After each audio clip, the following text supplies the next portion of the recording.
Okay, welcome back everybody to another edition of the Booze Brothers. This is a podcast where we try to have honest, no fluff conversations about our various experiences of quitting alcohol. And with me, as always, is my brother Matt. Hello, Matt. Good morning, Mark. Good morning, everyone. Great to be here again. Another Sunday morning. Yeah, so full disclosure, we were just having a conversation. We were having something of a planning discussion this morning. We decided we'd just talk and plan things out. So that'll come as quite a surprise, I imagine, to most people that say, "What, you guys actually put some fucking thought and planning into this? Like, you seriously, you probably need to put a bit more thought and planning into Yeah. We know into." we're not perfectionists. Yeah. No, exactly. We It's don't claim to be professionals. room for improvement. Try our best. So we were having a bit of, and then we thought, oh, should we do a quick video? And we weren't sure, but Matt had just brought up an interesting point, and I said, oh, I wish I'd recorded that actually because that was pretty interesting, which is unusual for Matt to say anything interesting. So, but yeah, it was about we were talking about this subject of the fact that alcohol misuse is still there's a taboo associated with this subject, and like all things alcohol, it's so fucking fascinating because where do you draw these lines? If you take a substance like alcohol, which is clearly a severely addictive, it's a mind altering substance, let's just say that.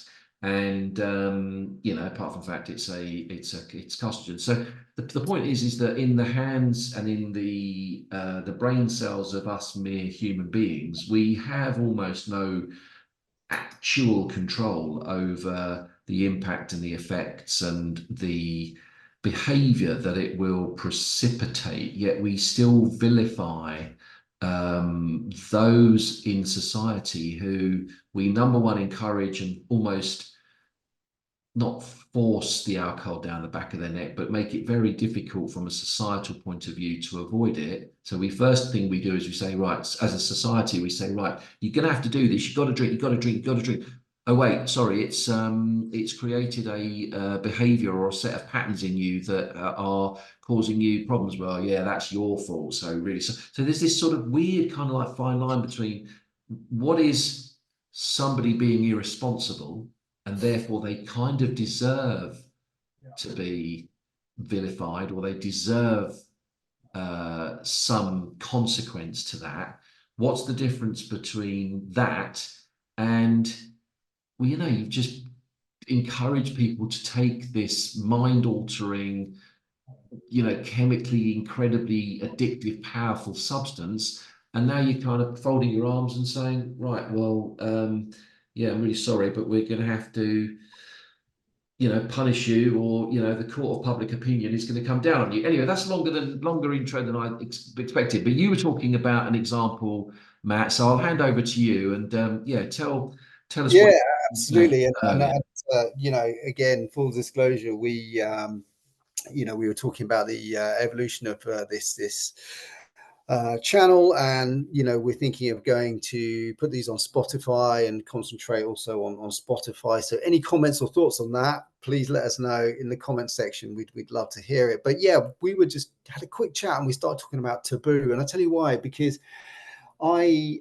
and before I talk about this, I have no affiliation with this person. I have no political views, anything at all. I just think about this person as a person. So everybody is probably aware this week that Hunter Biden, Joe Biden's son, was proven guilty for purchasing a firearm whilst under the influence of drugs, or whilst still being addicted to drugs, as I understand it. And I don't know the full story. I just read parts of it. It's not a story that interests me a huge amount, but there was a part of me that kind of it got me, and that part is that. And what I thought was, here we go again. Here we go again, vilifying a drug addict. So remove the fact that it's Hunter Biden, remove the fact that You know, he bought this gun illegally. No one died. The gun wasn't discharged. Nothing happened.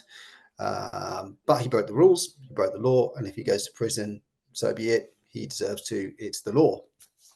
But what frustrates me often is that more concentration is put on the fact that this person is a drug addict, and it once again, to those people who don't understand, to those people who actually have issues, with alcohol, particularly, I've found, and this is really bad, I have often found that there are people who have terrible problems with alcohol who look at drug addicts like they're the dregs of society, almost like, oh my God, you know, what's wrong with you? Why would you take that? Yeah, he's happy to sit at home and drink 2, 3 bottles of wine a night, thinking it's okay because it's legal.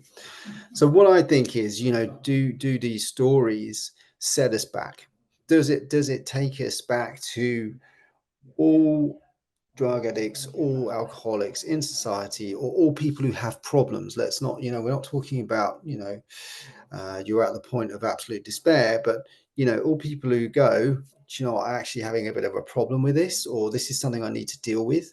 And as I understand, Hunter Biden has done something about it, so I commend him for that. I commend anybody, whoever you are, who does something about the problems they have. That's why we do this. And I just felt just this tinge of sadness, really, of, you know, here we go again. Big story about a guy who had a problem with drugs and has bought a gun, and it's Hunter Biden, and that's you know, it's you know, food for the lions, isn't it? You know, it's throwing the drug addict into the cage and saying, look at you, let's all point at this person. He's the scum of the earth. He's the worst. We don't know the full details. Maybe, you know, I believe his companion, wife, girlfriend, whatever, was extremely worried about him, as all people are. Whether you're, you know, whether you're a postman, or whether you work in IT, or whether you're the president's son, people in your entourage will worry about you. That's a nice thing. It's a human thing. You know, let's be humankind. And I just feel that, you know, is this once again feeding the bullshit that is often created by the press around what having problems with drugs and alcohol is? And I think that's a shame. And that's really Yeah, where yeah. I mean, like you said, so I think first and foremost, yeah, we have a lot of American listeners, and we're very aware of the sort of politics and how polarizing that is at the moment, and can be in Hmm, the United States. Trust not me. a political debate. Matt lives in France. They've just been through, you know, something not too dissimilar in terms of Great. polarizing political events. We have it here too, but I think you can certainly on podcasts like this, we can try at least to just separate the politics from the person, from Yep. the human being, and that's the fascinating point: is that how responsible are we really for the difficult and the damaging consequences and results of drinking? It's psychoactive, by the way. That's the term. Alcohol is a psychoactive. Thank you. Yeah. It's a highly addictive psychoactive substance. And the conversation that we wanted to have, and I think we'll extend this because it's such a big subject, is really just that question, worth just having some, yeah, I think it's worth thinking about, is that we immediately, I think, or society does two things. It encourages people to drink, and then if they are, we encourage people to consume a highly addictive psychoactive substance, and then if they don't behave completely without fault, they are vilified, and that's a problem, in my opinion. Yeah. Yeah. Absolutely. But what we're trying to say is that you know, society, we feel that society does need to change. That's why I do this, really, is to help that, you know, viewpoint, because, you know what, someone um, who has gotten over or gone through it and come out the other side is a decent human being, and I am one of those people. And I believe that, you know, remove the situation, everything, if someone can do that, not whatever they've done, but certainly they're going to be, they can become extremely useful to society. And so it was just kind of, it came in my mind was, are we once again vilifying the addict and the person who has a problem, which is, I think, sadly, what we desperately need to try and stop doing, and offering help as opposed to a beating stick. Yeah. Okay. Nice one. Okay, we're going to call it quits at that stage. Thanks ever so much for listening. As always, we super appreciate you being here. If you've got any comments for us, please add those. Likes and subscribes are always appreciated, of course. Until the next time, thanks for listening. Yep, thank you, and thanks for listening. Thanks for watching. Your support means the world to us. Have a great day. Yeah, certainly does. All right, cheers, guys. Take care. Thanks.